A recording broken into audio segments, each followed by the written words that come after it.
आओ वचन की ओर चले और बाइबल से मरकुस 5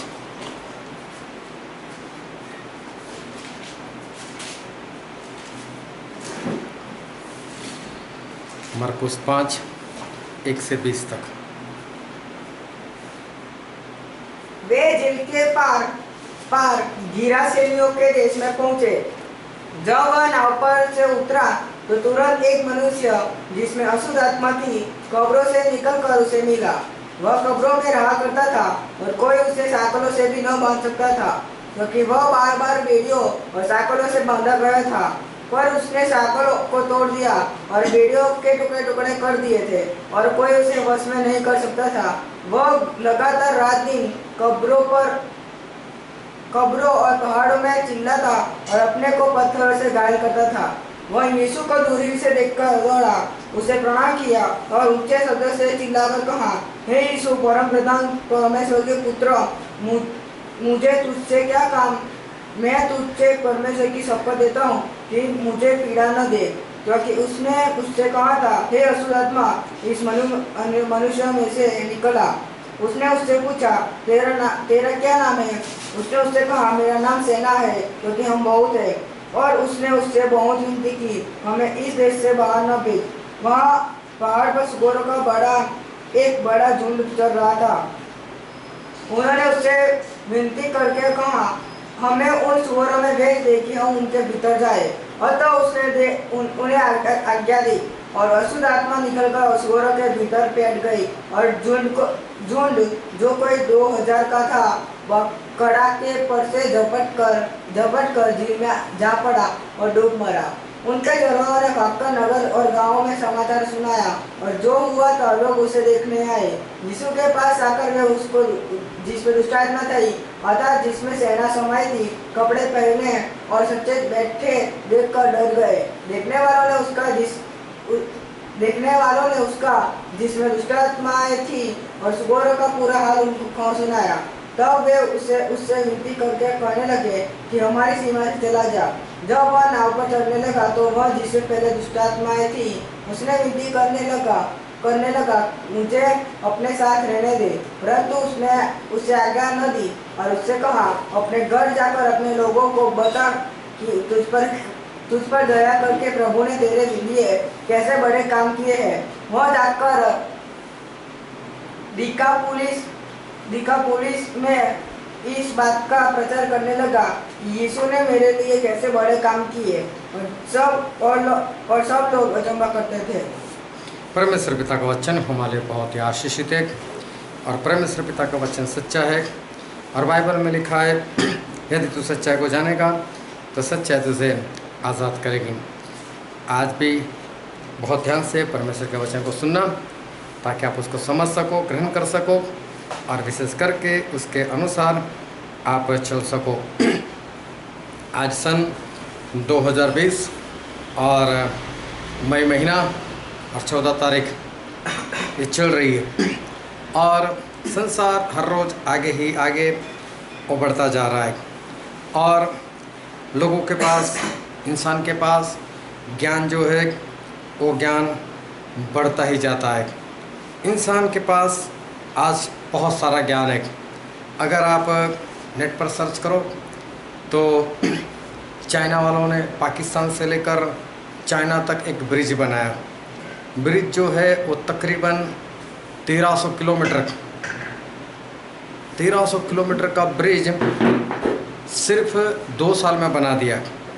और अगर उस ब्रिज को आप देखो, वो वीडियो को देखो, तो हमारी अक्ल जो है वो काम नहीं कर पाएगी कि इतना बड़ा ब्रिज और ऐसे ऐसे रास्तों से, और उसके पिलर देखो तो इतने बड़े बड़े, सिर्फ 2 साल में इन लोगों ने किस तरह से बना दिया। तो संसार का ज्ञान जो है वो इतना इस तरह से बढ़ रहा है कि इंसान जो खुद है वो खुद सोच में पड़ जाए कि क्या इंसान लोगों के पास जो है वो ज्ञान है।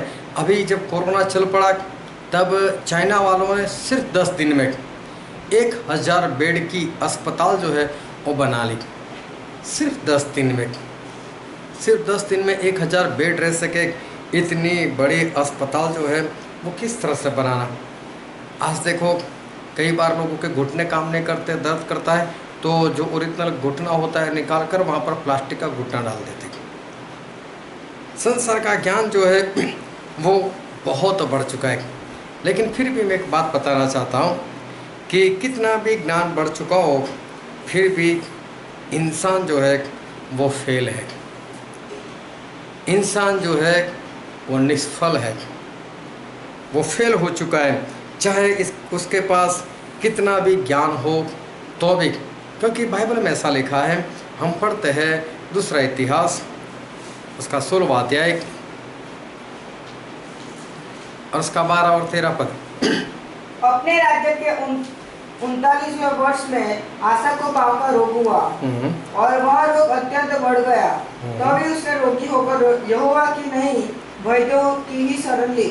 अंत में आशा अपने राज्य के 41वें वर्ष में मर के अपने पुरखाओं के साथ सो गया। हाँ, आशा राजा 3 साल तक अपने पैर के लिए दवाई करवाता रहा।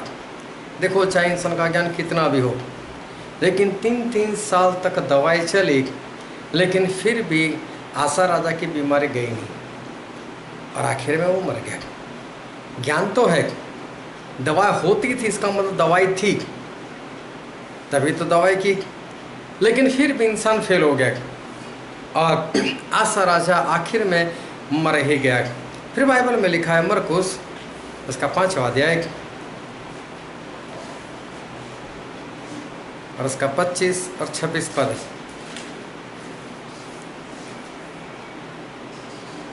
एक स्त्री थी जिसको 12 वर्ष से लहू बहने का रोग था।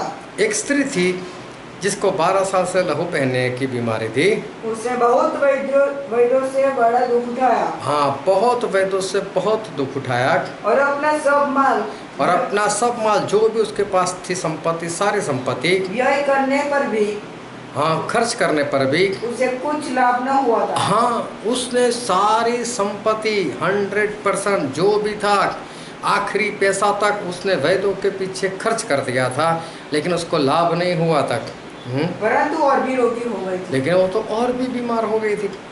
12 साल से दवाई करवाई, मतलब दवाई थी तो करवाई, ऐसा तो था नहीं कि दवाई नहीं थी, तो दवाई थी, लेकिन फिर भी इंसान फेल। 12 साल तक दवाई करवाती रही, बहुत दवाई करवाई, बहुत पैसे खर्च किए, लेकिन 12 साल की दवाई के बाद भी उसको कुछ भी चंगाई जो है वो नहीं मिली। इसका मतलब दवाई थी, फिर भी इंसान जो है फेल। आज कोरोना के सामने इंसान फेल है, दवाई जो है वो काम नहीं करती। ऐसा नहीं कि लोगों को चंगाई नहीं मिलती, लेकिन मरते कितने लोग हैं, ढेर सारे लोग मर रहे हैं।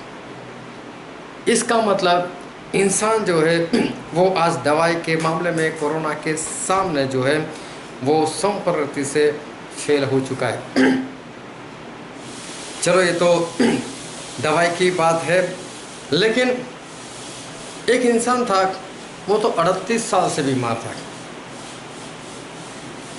अभी 38 साल से वो उस जगह पर था कि जहाँ पर एक स्वर्गदूत आता था और आकर पानी हिलाता था, और पानी हिलने के बाद जो कोई उसमें पहले गिरता था उसको चंगाई मिल जाती थी। लेकिन 38 साल से जो बीमार था वो तो वहाँ पर रहने के बावजूद भी उसको चंगाई नहीं मिली थी। स्वर्गदूत का सामर्थ्य भी इस 38 साल के बीमार के लिए कामयाब नहीं रहा था।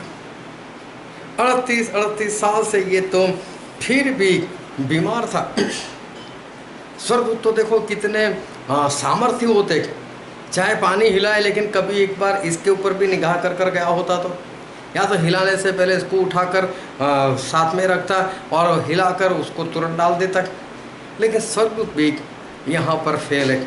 इस 38 साल के जो बीमार हैं उसके आगे स्वर्गदूत जो है उसका सामर्थ्य भी फेल है। जो स्वर्गदूत होते हैं ना, उनके पास बहुत सामर्थ्य होता है, वो ध्यान समझना, वो ऐसे वैसे नहीं होते, क्योंकि हमारे परमेश्वर के वो स्वर्गदूत है। और बाइबल में ऐसा लिखा है, हम पढ़ते हैं उत्पत्ति उसका अध्याय 6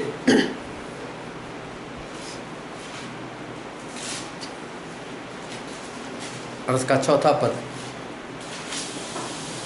उन दिनों में पृथ्वी पर दानव रहते थे और इसके पश्चात जब परमेश्वर के पुत्र मनुष्य की पुत्रियों के पास गए, मनुष्य के पुत्र मतलब कि स्वर्गदूत जब मनुष्य की बेटी के पास गए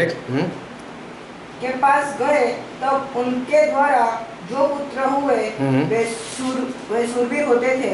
हाँ, जो स्वर्गदूतों से जो पुत्र पैदा हुए वो शूरवीर होते थे। बहुत बड़ा उनमें सामर्थ होता था जो स्वर्गदूतों से पैदा हुए थे। गोलियत भी उन्हीं में से एक था। गोलियत भी इसी तरह से उसी के अंश में, अनाक वंश में ही गोलियत जो है वो पैदा हुआ था। गोलियत के अंदर कितना सामर्थ था, कितनी ताकत थी, उसकी हाइट कैसी थी, उसकी बॉडी कैसी थी, लेकिन गोलियत भी परमेश्वर के सामने फेल हो गया। स्वर्गदूतों से पैदा हुआ लड़का वो भी समझो कि फेल हो गया। एक बच्चा दाऊद, उसके जरिए परमेश्वर ने उस गोलियत को मरवा दिया। गोलियत का सामर्थ्य भी परमेश्वर के आगे बिल्कुल फेल। तो चाहे इंसान के पास कितना भी ज्ञान है, लेकिन इंसान जो है वो इंसान परमेश्वर के सामने लगातार फेल होता जा रहा है। और बाइबल में हम पढ़ते हैं प्रकाशित वाक्य उसका 12वां अध्याय और उसका 4था पद। उसकी पूंछ ने आकाश के तारों की एक तराई को खींचकर पृथ्वी पर डाल दिया। हाँ, यहाँ पर लिखा है कि शैतान ने तीसरे हिस्से के जो स्वर्गदूत थे, मतलब कि 33.33% इतने स्वर्गदूतों को पाप कराकर इस धरती पर डाल दिया। और फिर दूसरे पत्रस में लिखा है, दूसरा पत्रस इसका 2 अध्याय और उसका 4था पद। क्योंकि जब परमेश्वर ने उन स्वर्गदूतों को जिन्होंने पाप किया नहीं छोड़ा पर नरक में भेजकर अंधेरे कुंडों में डाल दिया ताकि न्याय के दिन तक बंदी रहे। हाँ, परमेश्वर ने इन सारे स्वर्गदूतों को, ये देखो एक दो नहीं थे, 33.33% तीसरा हिस्सा, इतने सारे स्वर्गदूतों को हमारे परमेश्वर ने अकेले ने, एक परमेश्वर ने इन सभी को एक साथ में बांधकर नरक में डाल दिया, नरक में बांध दिया। देखो स्वर्गदूत का सामर्थ्य, जिनके इस संसार की लड़कियों से, स्त्रियों से हुए बेटे भी बहुत सामर्थ्य होते थे, ऐसे स्वर्गदूत उनका 33%, लेकिन एक ही परमेश्वर ने सभी को बांध दिया। अभी देखो ये सभी सामने विरोध तो करेंगे, सभी लोग परमेश्वर को मारने के लिए भी उठेंगे, लड़ाई करने के लिए भी उठेंगे, लेकिन परमेश्वर का सामर्थ्य देखो कि इतने सारे स्वर्गदूत 33.33%, फिर भी परमेश्वर अकेले उनको बांधकर वो नरक में बंदी बना देते हैं। स्वर्गदूत भी परमेश्वर के आगे फेल, उनका सामर्थ्य भी परमेश्वर के आगे फेल। नबूकदनेस्सर जो पूरे वर्ल्ड के ऊपर राज कर रहा था, उसने एक बार बड़ी मूर्ति बना ली, और मूर्ति बनाने के बाद नबूकदनेस्सर ने ऐसा बोला कि जो कोई इस मूर्ति की पूजा ना करे उसको आग की भट्टी में डाल दिया जाएगा। और आग की भट्टी हर रोज़ जलाते थे। अभी क्या हुआ कि हनान्या, मिशाएल और अज़रिया, ये 3 लोग पकड़े गए। जब ये 3 लोग पकड़े गए तो उनको राजा के पास लेकर आए। तो राजा को बोला कि राजा ये 3 लोग जो है तेरी बनाई मूर्ति की पूजा नहीं करते। राजा बोलते क्यों मेरी बनाई हुई मूर्ति की पूजा नहीं करते? चलो चलो आज एक बार मौका देता हूँ तुम्हें। और आज एक बार फिर, जब एक बार फिर म्यूज़िक बजने लगे तो बोले आप लोग उसकी पूजा कर लेना, वरना मालूम है मेरे हाथ से बचा सके ऐसा कोई परमेश्वर है? बोले नबूकदनेस्सर जो पूरे वर्ल्ड के ऊपर राज कर रहा था, उसने हनान्या, मिशाएल, अज़रिया से ऐसी बात की बोले मेरे हाथों से बचा सके ऐसा कोई है? तो इन तीनों ने बोला कि राजा सबसे पहले तो हमें तुझे उत्तर देने की ही आवश्यकता नहीं, हम क्यों तुझे उत्तर दे बोले, लेकिन फिर भी चल हम तुझे बता ही देते हैं कि राजा हमारा परमेश्वर हमें आग की भट्टी से बचा सकते हैं, और अगर वो बचाना ना चाहे तो ना भी बचाए, लेकिन हम तेरी बनाई हुई मूर्ति की पूजा तो नहीं करेंगे। जब नबूकदनेस्सर ने यह सुना, उसका क्रोध भड़का, उसने बोला 7 गुना भट्टी को गर्म कर दो, और भी हर रोज जितनी होती थी उससे 7 गुना ज़्यादा भट्टी को गर्म कर दी। ये बहुत ध्यान समझना, भट्टी सही में गर्म थी, और इस वक्त भट्टी सही में 7 गुना जो थी वो 7 गुना ज़्यादा गर्म जो है वो ज़्यादा गर्म की थी। अभी राजा जो है वो राजा ने 3 पहलवानों को बुलाया, बोले तीनों लोग आओ, और हनान्याह मिसाएल अज़र्याह को एक एक को उठाओ, और बोले जाओ उनको जाकर आग की भट्टी में डाल दो। ये लोग तीनों गए, और मुझे ऐसा लगता है आग की भट्टी का दरवाज़ा ऊपर की ओर होना चाहिए, और वहाँ से तीनों ने उनको डाला। जैसे ही डाला तो सही में आग बहुत थी। जो 3 पहलवान थे जिन्होंने इन तीनों को डाला, वो पहलवान बाहर के बाहर ही, डालने को तो डाल दिया लेकिन वो आग उनको लग गई, और तीनों के तीनों बाहर ही खत्म हो गए, झुलस गए। इतनी गर्मी थी, उनके शरीर पर आग नहीं लगी। लेकिन कभी देखना, जो गैस होता है तो वहाँ पर बाहर देखना हमको गर्म लगता है। जब सर्दी में लोग आग सेकते तो आग के अंदर कहाँ हाथ डालते, तो बाहर ही रखते ना, लेकिन उसकी आग तो लगती है ना उनको। उसी तरह से ये आग ने इनको नहीं जलाया, आग की जो गर्मी थी उससे ही झुलस गए। मतलब गर्मी ही इतनी थी, आग में डालने की जरूरत नहीं थी, बाहर ही खत्म हो जाए। इतनी गर्मी, इतना तापमान इनको। इसका मतलब आग सही में थी, और ये 3 लोग सही में मर गए। इससे पता चलता था कि आग आग ही है। अगर ऐसा नहीं हुआ होता तो हो सकता है लोग बात करें कि नहीं यार ये आग में कुछ गड़बड़ी थी, लेकिन 3 लोग मर गए, इससे पता चलता है आग आग ही थी, बहुत ज़्यादा ही थी। और ये 3 लोग अंदर गए, वो तो आराधना करने लगे परमेश्वर, उनको आग कुछ भी नहीं कर रही। राजा ने देखा तो राजा को तो 4 लोग दिखाई दिए। राजा ने अपने 5 साल से पूछा अगर कितने दिखते, बोले 4। बोले डाले कितने, बोलो तो 3 को ही डाले। और बोले जो चौथा है वो तो परमेश्वर के पुत्र के समान दिख रहे थे। इनको बोला भाई साहब बाहर आ जाओ। ये लोग बाहर आ गए, 3 मर गए। उससे पता चलता है कि आग सही में थी, आग बहुत ज़्यादा थी, लेकिन वो आग हमारे परमेश्वर के आगे फेल हो गई। 3 लोग मर गए, इसका मतलब आग आग थी, लेकिन बाद में वही आग जो है अभी एसी का काम कर रही है। अभी आग जो है वो पूर्ण रीति से ठंडी हो गई है, जलने को तो जल ही रही है। अभी भी अगर कोई वहाँ पर उसके मुंह के पास आए तो अभी वो झुलस कर मर जाएगा। लेकिन इन 3 के लिए आग जो है वो ठंड का काम कर रही है, इनको तो वहाँ आराम है। इन तीनों को वहाँ पर कुछ भी नहीं हो रहा है। इतनी बड़ी आग, नबूकदनेस्सर जो पूरे वर्ल्ड के ऊपर राज कर रहा था उसकी आग, लेकिन हमारे परमेश्वर जो है हमारे परमेश्वर के आगे फेल हो गई। दारा राजा आया, दानिएल का मित्र था, दानिएल को अच्छे पद पर रखा हुआ था। कुछ लोग दानिएल से जलते थे, उन लोगों ने सोचा दानिएल को फंसाते।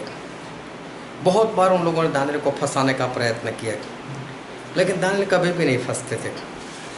इन लोगों ने सोचा कि दानिएल को अगर फंसाना है तो एक ही बात में फंसा सकते हैं कि किसी भी तरह से उसके परमेश्वर के विरोध का काम करवाओ, वो नहीं करेगा वो। तो इन लोगों ने आइडिया लगाई, और आइडिया ऐसी लगाई, राजा के पास गए और दारा को बोला, दारा हम ऐसा करते, बोले कानून बनाते। बोले कैसा? बोले 30 दिन तक सिर्फ आपकी ही पूजा की जाएगी और किसी की पूजा नहीं करनी। और बोला अगर कोई आपकी पूजा ना करे 30 दिन में तो बोले उसको सिंहों के बिल में डाल दिया जाए। अभी सिंहों का बिल जो होता था उसमें ऐसा नहीं होता था कि सिंहों को हर रोज़ खाना दिया जाता था, ऐसा नहीं होता था, उनको भूखा ही रखा जाता था ताकि जब भी किसी को अंदर डाल दिया जाए तो सिंह खा जाए। क्योंकि सिंह का कैसा है मालूम है, सिंह अगर उसका पेट भरा हो ना तो हो सकता है वो किसी को ना खाए। जो टाइगर उसका कैसा होता है, चाहे उसका पेट भरा हो चाहे ना खाए लेकिन मार तो देगा ही सामने वाले को, एक बार तो उसको ख़त्म कर देगा। लेकिन सिंह की आदत कुछ ऐसी है, अगर उसे खतरा नहीं दिखाई देता और उसका पेट भरा हुआ तो सामने वालों को नहीं मारेगा वो। तो इन लोगों ने बोला राजा ऐसा करते, राजा बोलते कोई बात नहीं बना लो कानून। राजा ने साइन भी कर दी। दानियल को पता चला। अभी दानियल क्या करते थे, हर रोज़ 3 बार अपने घर में जो खिड़की यरूशलेम की ओर खुलती थी वो खोलकर 3 बार प्रार्थना किया करते थे। अभी कानून बना तो ही बोले जैसा करता था वैसा कर नहीं दो। उन्होंने जाकर 3 बार प्रार्थना की। जो लोग उनको फंसाना चाहते थे उनको पकड़ कर राजा के सामने हाजिर कर दिया। राजा ये पकड़ा गया, ये अपने परमेश्वर की पूजा करता, आपकी पूजा नहीं करता। अब राजा को भी पता चल गया कि दानियल तो उसका मित्र था। राजा को भी पता चला ये लोगों ने इसको फंसा दिया। एक कानून बनाया था, राजा बेबस था। राजा ने बहुत प्रयत्न किया सुबह से लेकर शाम तक कि किस तरह से मैं दानियल को बचा लूँ, किस तरह से दानियल को बचा लूँ, लेकिन नहीं बचा पाए। वो लोग ने बोला राजा हमारा कानून नहीं बदलता। आखिर में राजा ने बोला ठीक है चलो इसको डाल दो। अभी दानियल को सिंहों के बिल में डाल दिया। सुबह राजा जो है वहाँ पर पहुँच गए और वहाँ पर पहुँचने के बाद आवाज़ लगा दानियल दानियल क्या तेरे परमेश्वर तुझे बचाया क्या? दानियल आवाज़ लगा, बोला हाँ मेरे परमेश्वर तो मुझे बचा लिया। वो सिरों का मुंह बंद कर दिया था, बोले मुझे तो कुछ नहीं हुआ। तो उसको बाहर निकाल दिए। अभी राजा का क्रोध भड़का उन लोगों के ऊपर जिन्होंने दानियल को फंसाया था। बोले इन लोगों ने ऐसा काम किया, अभी इन्हीं को गुफा में डाल दो। अभी क्या हुआ, दानियल की पुस्तक में लिखा है उसका अध्याय 6, दानियल 6 और 24वां पद।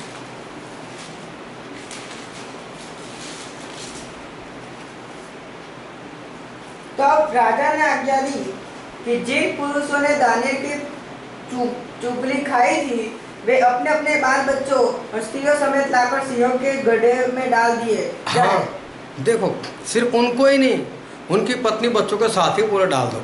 फिर और वे गड्ढे की पैंदी तक भी न पहुँचे। हाँ अभी उनको ऊपर से ऐसे डाल दिए गए जहाँ पर सिंह थे और उनके पैर अभी तो नीचे पहुँचे भी नहीं थे। हाँ कि सिंहों ने उन पर झपट कर हाँ सब हड्डियों समेत उनको चबा डाला।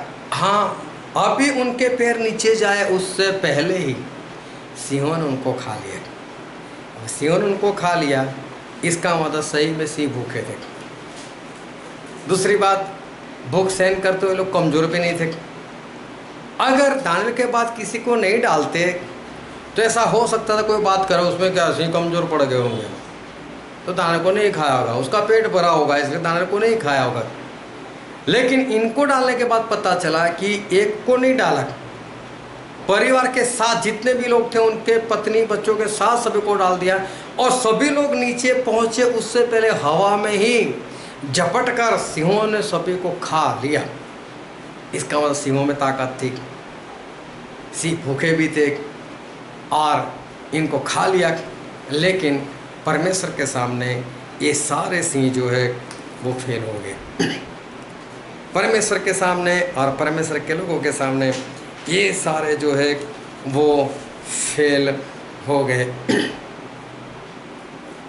एक बार जिस तरह से बाइबल में लिखा है कि परमेश्वर ने इज़राइल लोगों को जब बाहर निकाला तो जो लाल समंदर था उसके 2 हिस्से कर कर उस पर पहुंच गए। अभी क्या हुआ कि एक लड़की थी, स्कूल में पढ़ती थी और वो अपने परमेश्वर की महिमा बहुत करती थी। वो कभी भी किसी को भी बता देती थी तो उसके टीचर को ना परमेश्वर की बात पसंद नहीं आती थी।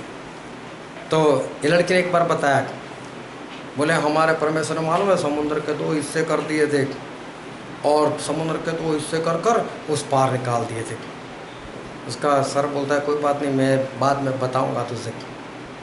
और फिर दूसरे दिन वो लड़की से बोलता है वह तुम्हारे परमेश्वर ने जो तू बात बोल रहे हैं कि समुद्र के 2 हिस्से कर दे उस पार निकाल दे, बोले ऐसा कुछ नहीं था।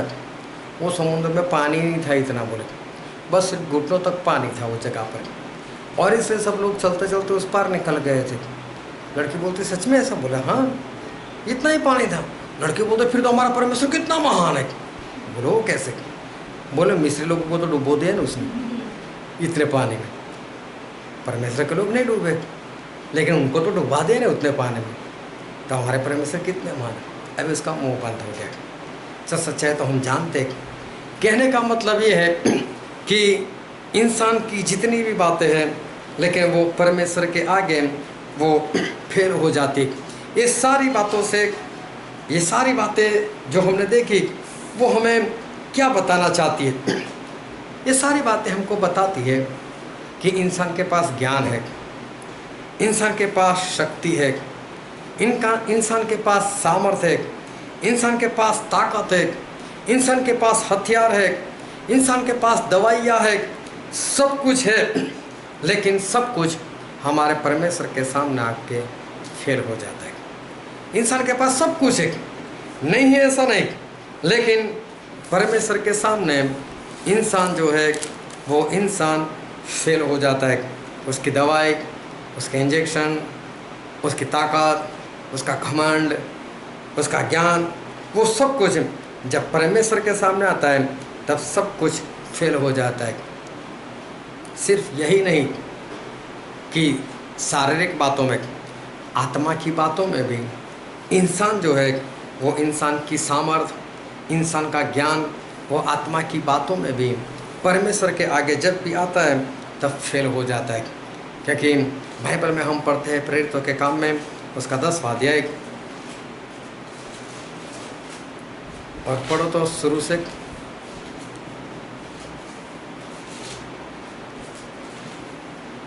कैसरिया में कुर्नेलियुस नामक एक मनुष्य था जो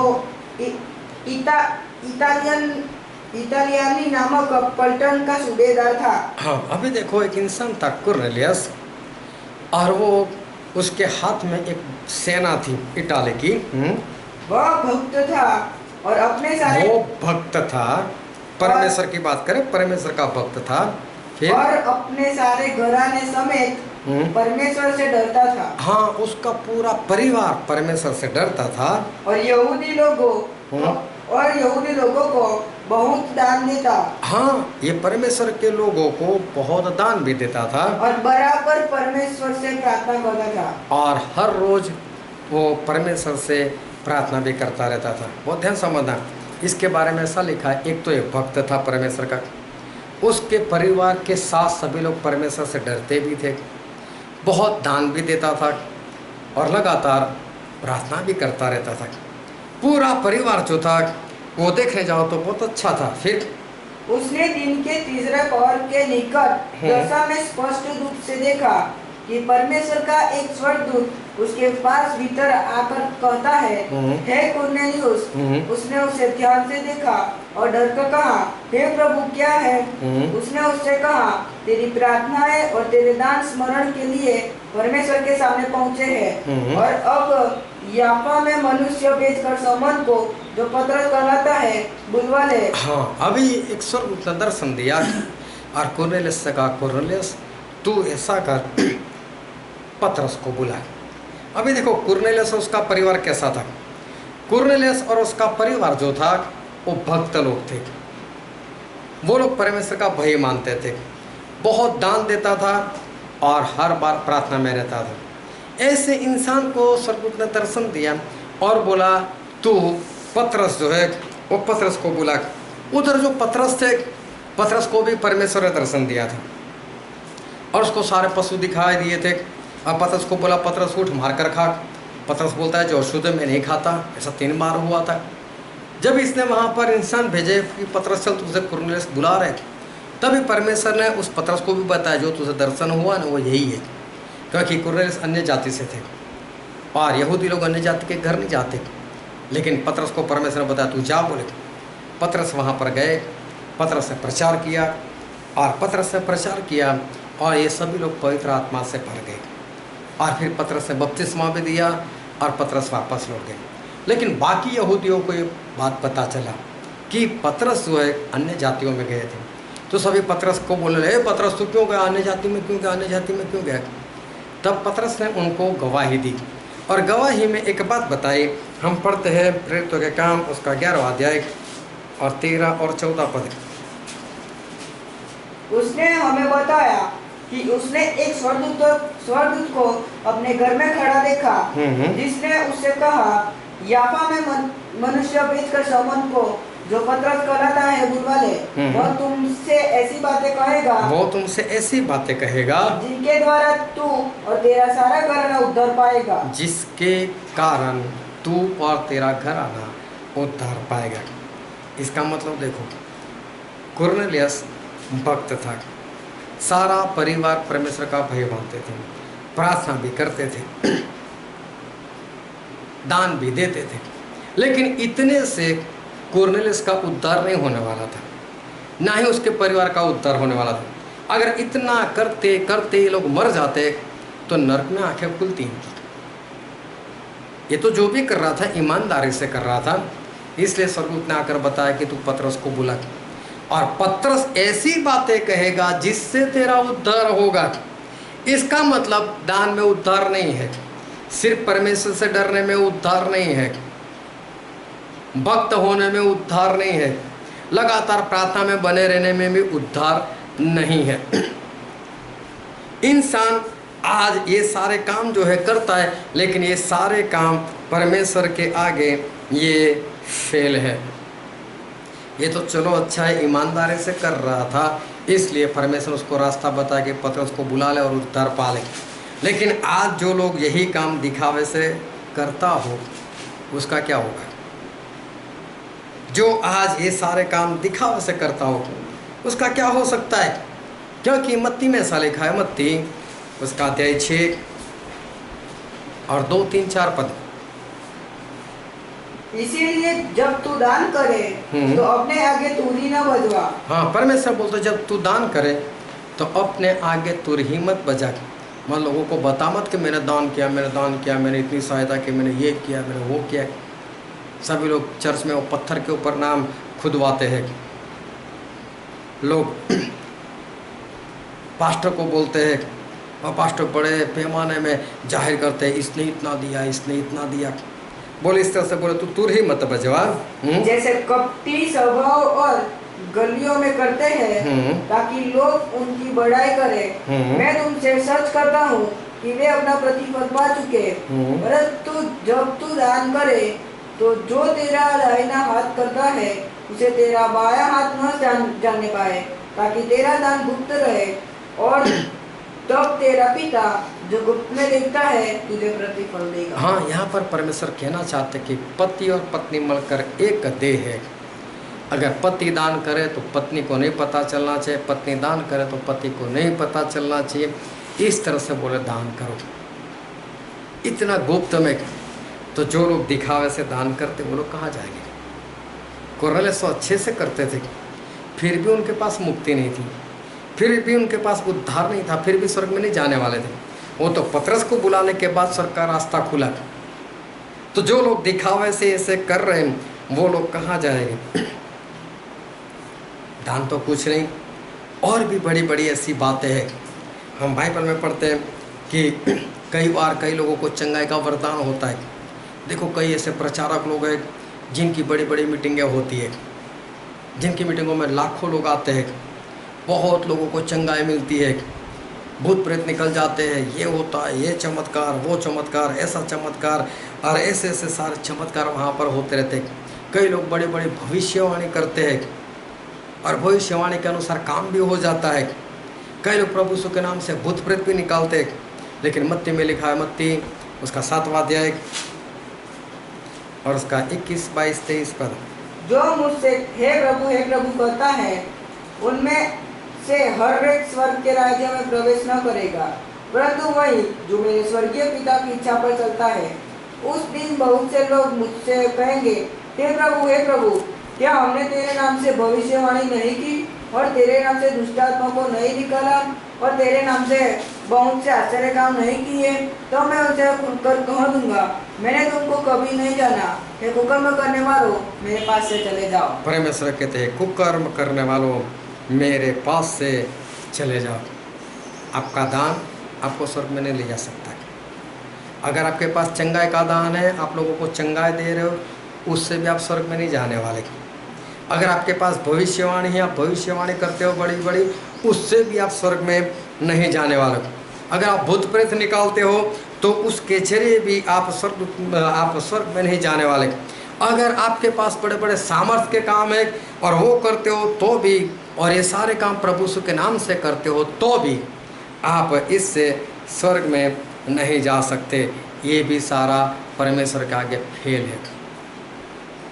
ये सारे काम भी परमेश्वर के आगे वो सब कुछ फेल है। अभी सवाल ये होता है बचे कैसे? ना शारीरिक तौर पर बच सकते, उसमें भी संसार का ज्ञान फेल।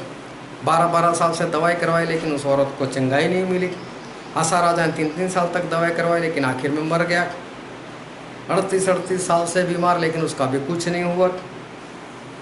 परमेश्वर के आगे सारी बातें फेल हो जाती है।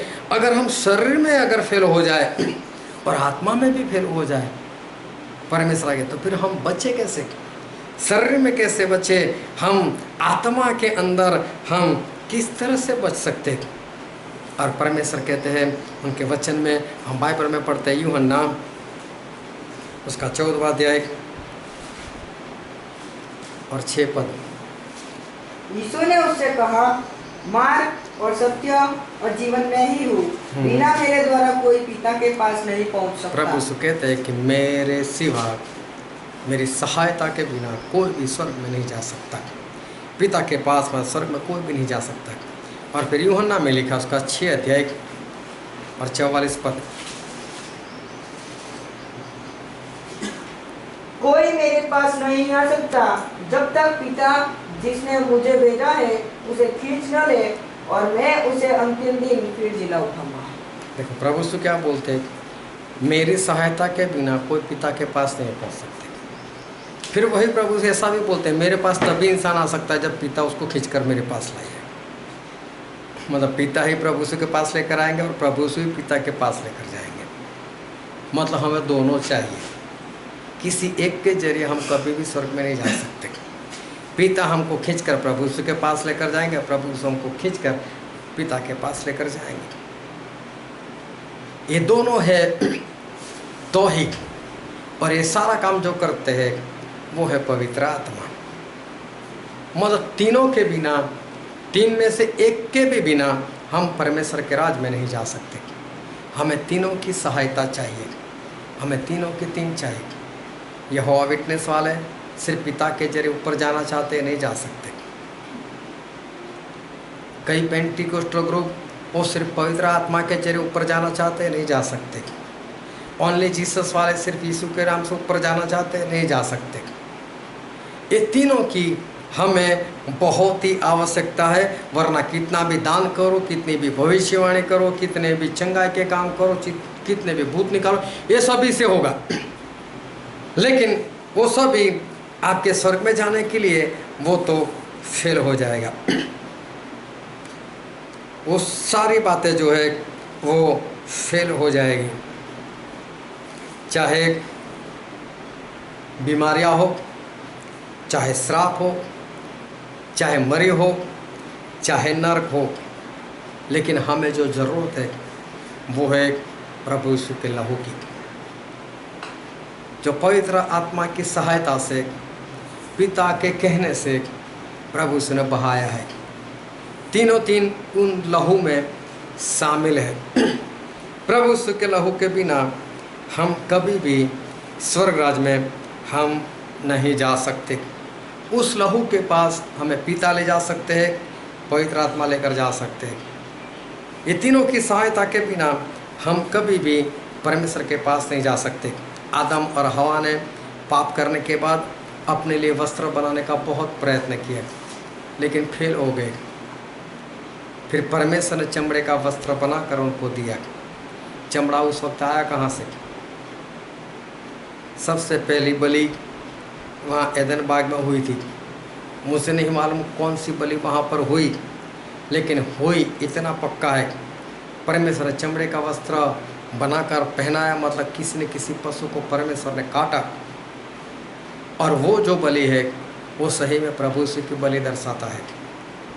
हुई नहीं थी, लेकिन वो बलि प्रभु यीशु के लहू जो है, प्रभु यीशु की बलि जो है वो दर्शाता है।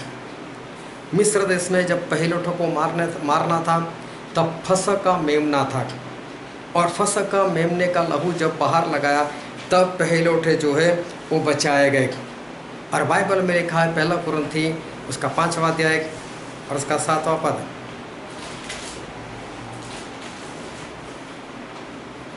पुराना खमीर निकाल कर अपने आप को शुद्ध करो कि नया गंदा हुआ आटा बन जाओ। गुंदा हुआ आटा बन जाओ, ताकि तुम अखमीरी हो कि हमारा भी फसह जो मसीह है बलिदान हुआ है। फसह का मेमना कुछ कोई और नहीं, मतलब मिस्र में जो भी पहिलौठे बचे उसका भी कारण प्रभु यीशु ही थे, उनका ही लहू था। और आज भी हमारे पास जो लहू है वो सिर्फ प्रभु यीशु का लहू है। हमारा ज्ञान, हमारी ताकत, हमारा सामर्थ्य, हमारी टेक्नोलॉजी वो हमें नहीं बचा सकती अगर प्रभु यीशु का लहू ना हो तो। बचने के लिए हमें चाहिए प्रभु यीशु का लहू, शरीर में भी आत्मा में भी। इस शरीर की चंगाई हमेशा के लिए चाहिए, तो भी हमें प्रभु यीशु का लहू चाहिए। चाहे कितनी भी टेक्नोलॉजी कर लो, चाहे कितनी भी दवाई कर लो, आज सारा जान नहीं बचा दवाई से। 12 साल की रोगी स्त्री थी, उसको दवाई ने कुछ काम नहीं किया था। अगर प्रभु यीशु का लहू ना हो तो आपकी दवाई जो है वो आपको कभी भी बचा नहीं सकती। और इसीलिए जब स्वर्ग में जाना हो तो स्वर्ग में जाने के लिए भी प्रभु यीशु का लहू ना हो तो कुछ भी नहीं हो सकता। और इसलिए इंसान को ज़रूरत है कि अपनी टेक्नोलॉजी, अपना ज्ञान, अपनी शक्ति, अपना सामर्थ्य वो सब कुछ भूल जाए। कोरोना ने पूरे इंसान का, पूरे वर्ल्ड का घमंड उतार कर रख दिया है। एक छोटे से वायरस है जो दिखता नहीं, लेकिन पूरे इंसान का जो घमंड है वो घमंड उसने उतार कर रख दिया कि अगर ताकत है तो मुझे भगा कर दिखाओ। और देखो सभी डर के मारे अपने घर में बैठे हुए, सभी को ये कोरोना के सामने इंसान का ज्ञान जो है वो आज काम नहीं कर रहा है। लेकिन वहाँ परमेश्वर है, और परमेश्वर जो है वो परमेश्वर तो काम कर ही सकते हैं। इन सभी से ऊपर हमारे परमेश्वर है। एक भाई साहब का गैस का सिलेंडर जो है ना वो ख़त्म हो गया था। अभी उसके पास एक ही गैस का सिलेंडर, उसको ज़रूरत थी, अभी लाए कहाँ से? उसको किसी ने फ़ोन कर दिया, बोले भाई साहब मैंने सुना कि आपका गैस का सिलेंडर ख़त्म हो गया। बोले हाँ। बोले मैं आपकी सहायता कर सकता हूँ, मेरे पास एक्स्ट्रा पड़ा हुआ, आप मेरे घर आकर लेकर जा सकते हो। बोले मैं आपकी दूसरी लाइन में ही रहता हूँ, वहाँ पर आओ और लेकर चले जाओ। वो तो बहुत खुश हो गए, लेकिन बोले आप आओ तो मास्क पहन कर आना, कोरोना चल रहा है, प्रिकॉशन तो लेना पड़ता है। बोले आप मास्क पहन कर आना। वो तो ठीक है, मैं मास्क पहन कर आता हूँ। और अगर ऐसा हो तो आपके पास वो जैकेट है बोले जो पूरा ढक कर रखता है? तो बोले नहीं वो तो नहीं है। नहीं वो अगर वो तो वो पहन कर आना। बोले इतना डरते क्यों हो? बोले नहीं मुझे तो आपकी फिक्र है, मुझे मेरी फिक्र नहीं है, मेरे घर में कोरोना पॉजिटिव है ना, इसलिए। बोलता नहीं चाहिए मुझे बोतल, मुझे बोतल नहीं चाहिए, बोतल लेने के लिए नहीं गया। अभी सही में उससे परेशान था, वो उसकी सहायता कर रहा है, लेकिन सहायता लेने के लिए तैयार नहीं, क्योंकि उसके घर में कोरोना, उसको डर है कहीं मैं गया और मुझे कुछ हो गया तो। इंसान जो है उसका ज्ञान जो है आज फेल हो चुका है। जो वचन आज हमने पढ़ा था मरकुस इसका 5वां अध्याय 1 से 20 तक, वहाँ पर ऐसा हुआ था कि प्रभु यीशु गए गदरान युग के देश में, और वहाँ पर एक इंसान मिला जिसको दुष्ट आत्मा की पूरी सेना लगी हुई थी।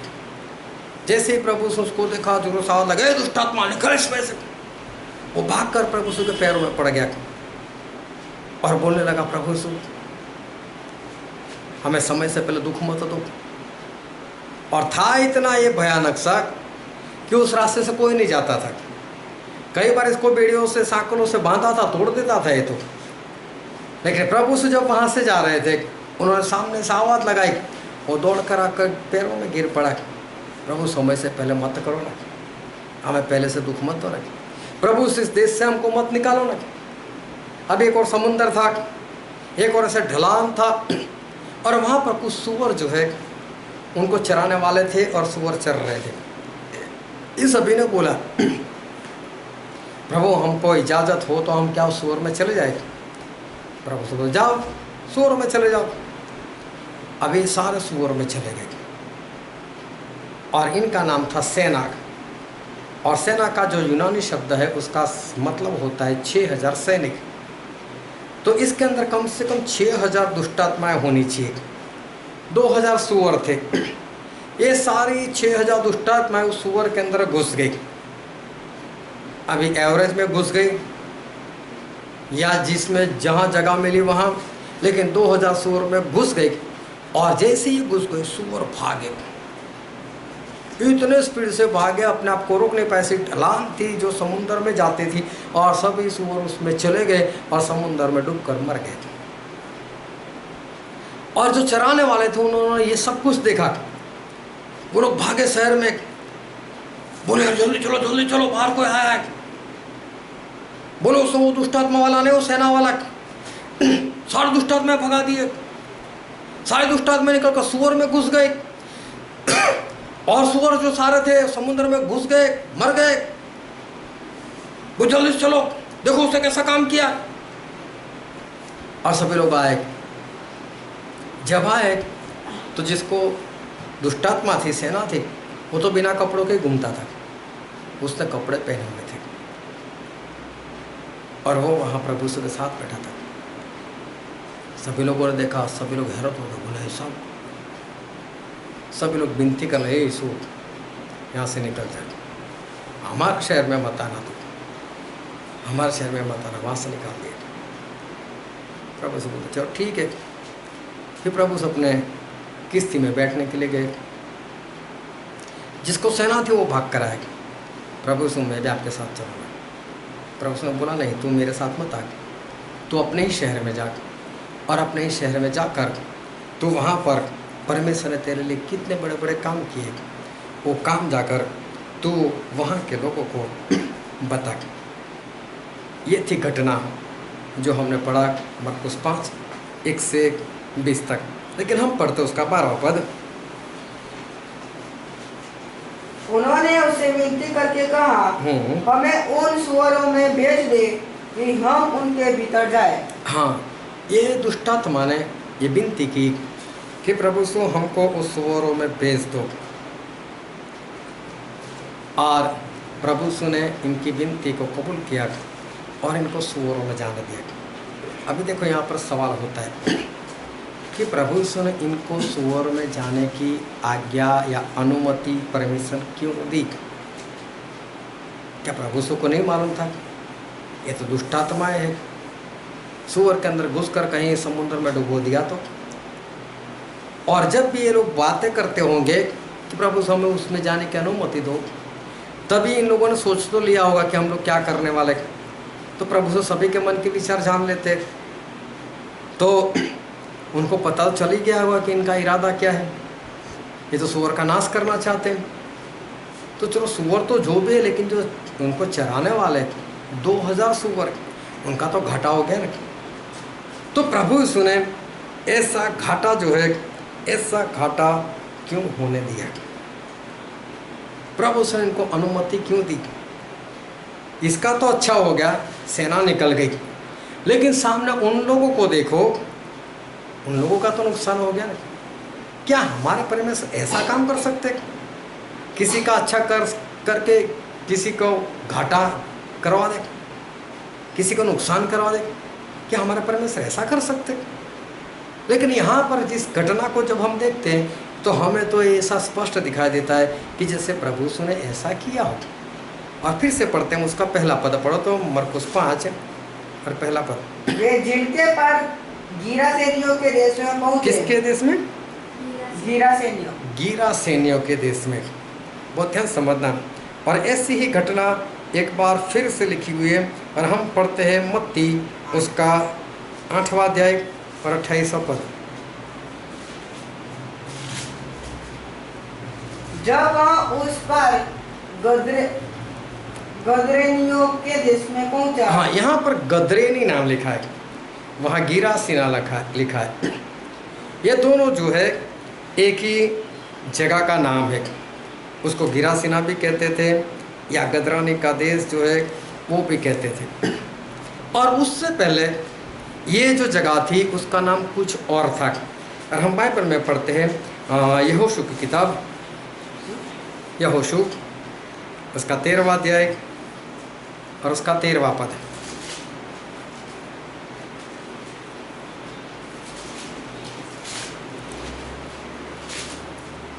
परंतु इस्राएलियों ने गसूरियों और माकियों को उनके देश से निकाला, इसीलिए गसूरी और नहीं बराबर पढ़। परंतु इस्राएलियों ने गसूरियों और माकियों को उनके देश से न निकाला। हाँ, न निकाला। फिर इसीलिए गसूरी और माकी इस्राएलियों के मध्य में आज तक रहते हैं। आज तक रहते। ये गशूर जो था वही एक गदरानी है, वही वह गिरासीना है।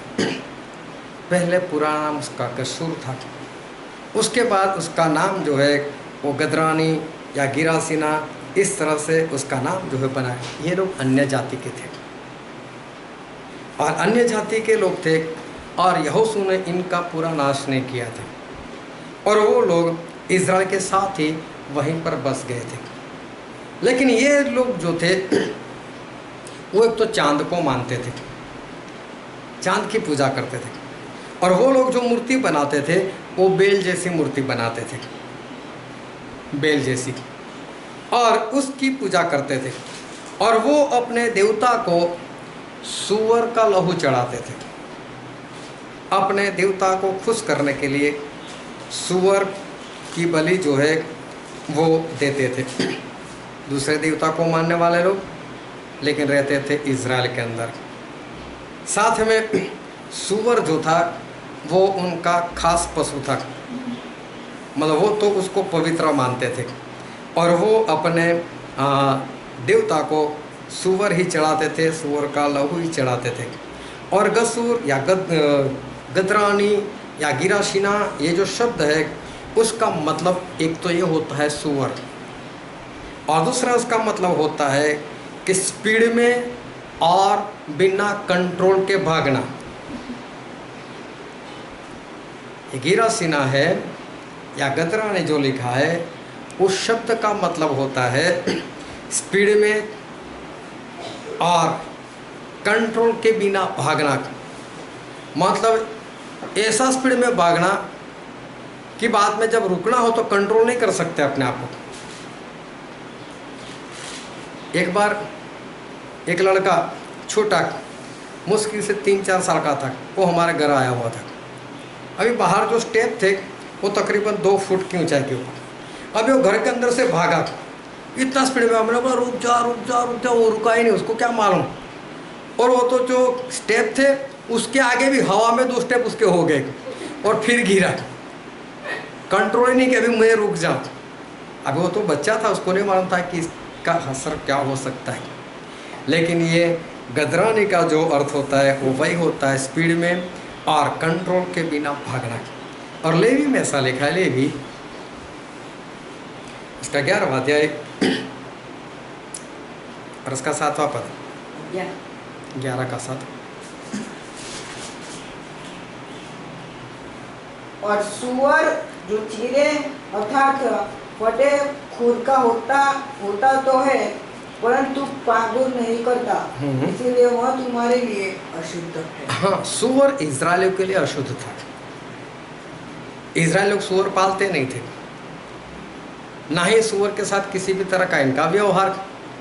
तो इजराइल सूअर से चिढ़ते, वो लोग अपने पास सूअर नहीं रखते। लेकिन इजराइल के ही एक जगह पर रहने वाले, एक गदरानी में रहने वाले, क्योंकि यहोशू ने इन लोगों का नाश नहीं किया था और आज तक वहीं पर ठहरे हुए थे, ये लोग दूसरे देवता को मानते थे और अपने देवता को वो सूअर चढ़ाते थे, सूअर का लहू वो लोग चढ़ाते थे। तो उनके लिए सूअर जो था वो बलि थी, पवित्र बलि, उनके लिए तो सूअर पवित्र बलि थी। और यशाया में लिखा है, यशाया उसका 65 और पढ़ो तो 1 से 4 पद।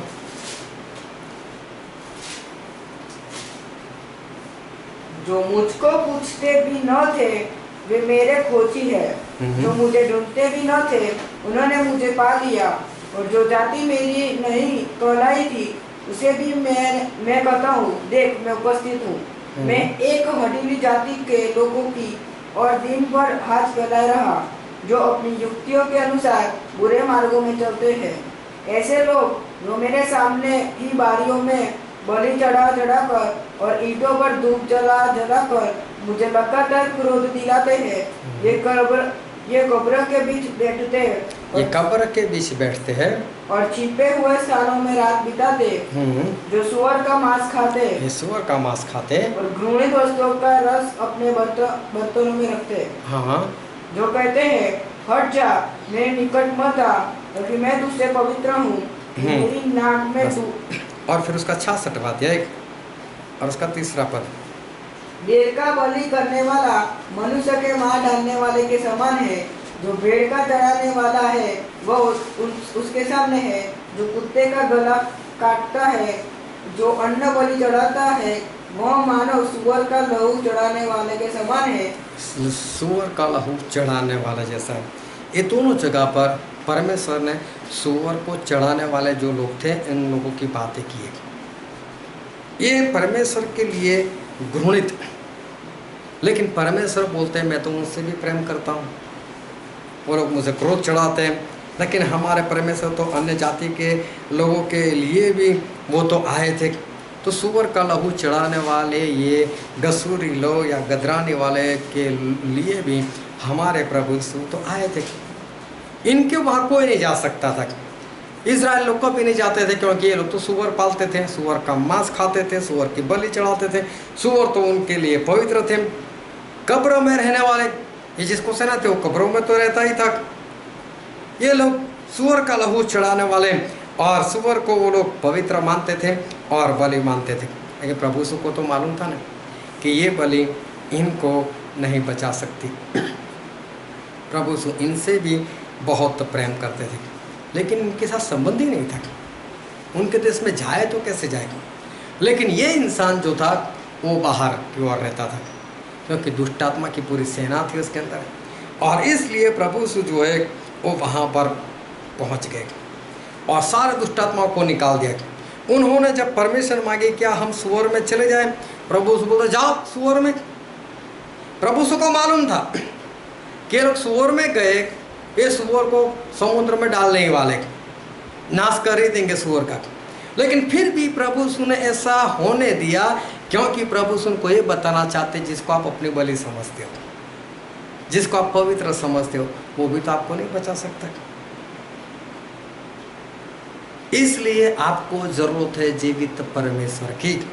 हमारे बलिदान, हमारे दान जिस तरह से कुरियलुस देता था, लेकिन वो नहीं बचा सकता था, उसको स्वर्ग में नहीं पहुंचा सकता था।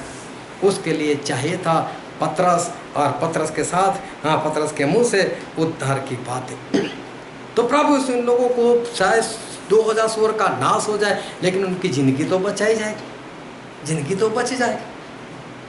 ये बताने के लिए परमेश्वर ने, प्रभु यीशु ने उस लोगों को, उन दुष्ट आत्माओं को आज्ञा दी, हाँ बोले जाओ और तुम उसके अंदर चले जाओ। और सूअर जो है वो सूअर सारे मर गए। और प्रभु यीशु उनको बताना चाहते थे कि देखो तुम्हारी पवित्र चीज़ें भी तुम्हें नहीं बचा सकती। जब वो अपने आप को नहीं बचा सकते तो तुम्हें क्या बचा सकते। और फिर क्या हुआ, जो वचन हमने पढ़ा था मरकुस उसका 5वां अध्याय और 14 से पढ़ो तो।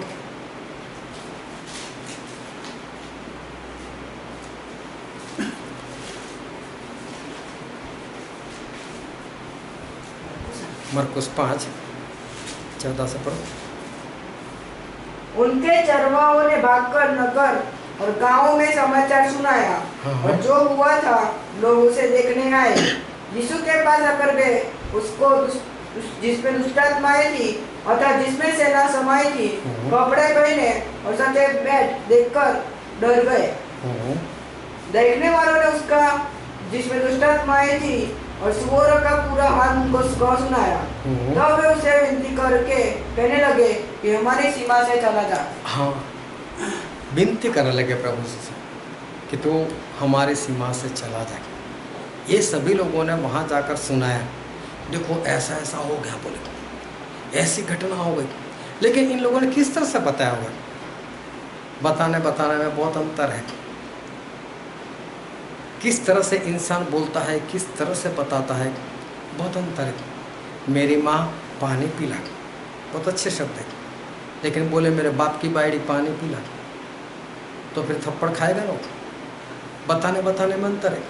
ये जो है इन लोगों ने जाकर बताया वो इजरायली है, कोई यहूदी आया है, और देखो सुअर लोगों को तो वो लोग अपवित्र मानते हैं, इसलिए देखो सभी सुअरों का नाश कर दिया उसने। तो बोले ये सभी लोग आए, वहाँ पर आए होंगे तो क्रोध में, और जिसके सुअरों को तो और ज़्यादा क्रोध है मानोगा, सोचकर तो यही आगे मारते उसको।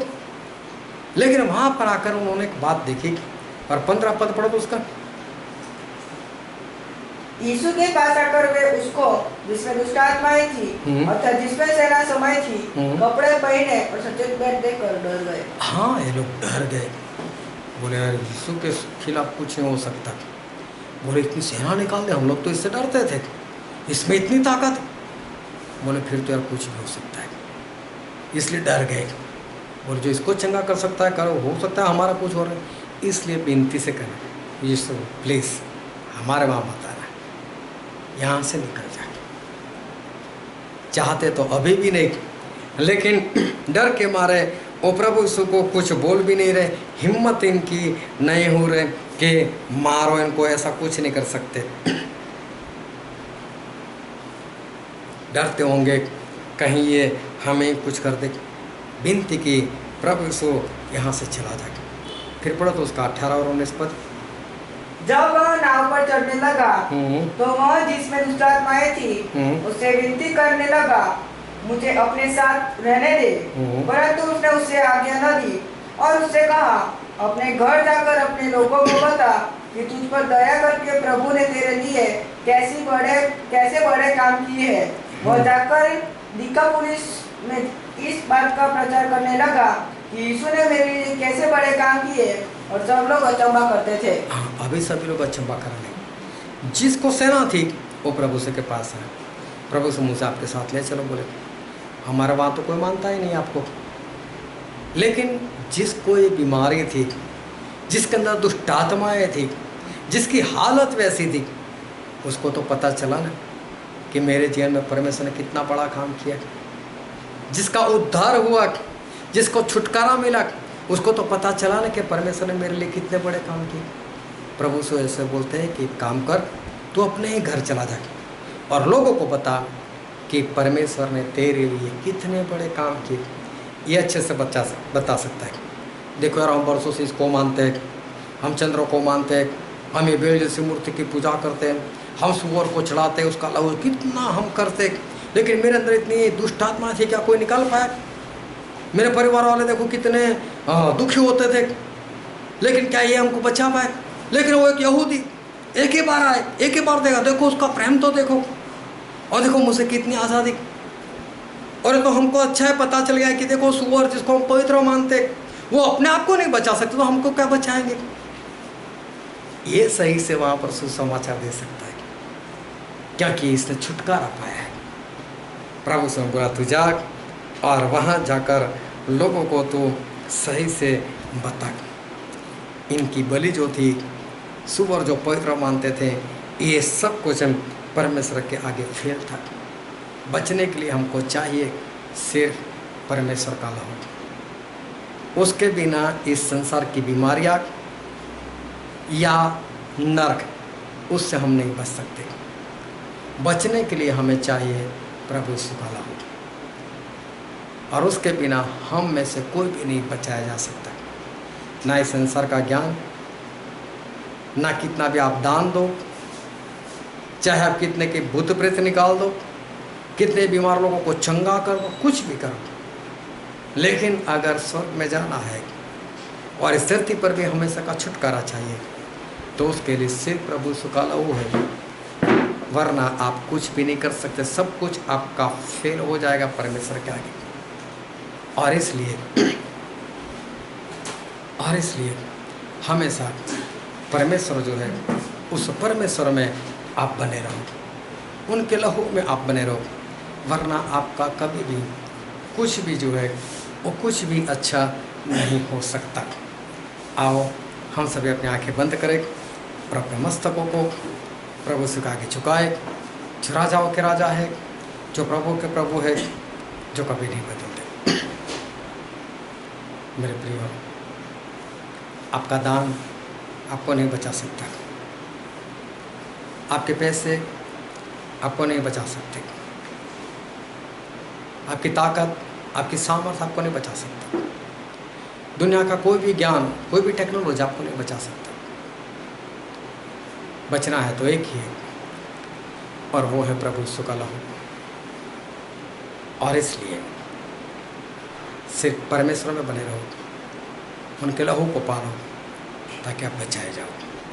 ये वचन समझने के लिए, ग्रहण करने के लिए, उसके अनुसार चलने के लिए प्रभु यीशु की कृपा हम सभी पर होने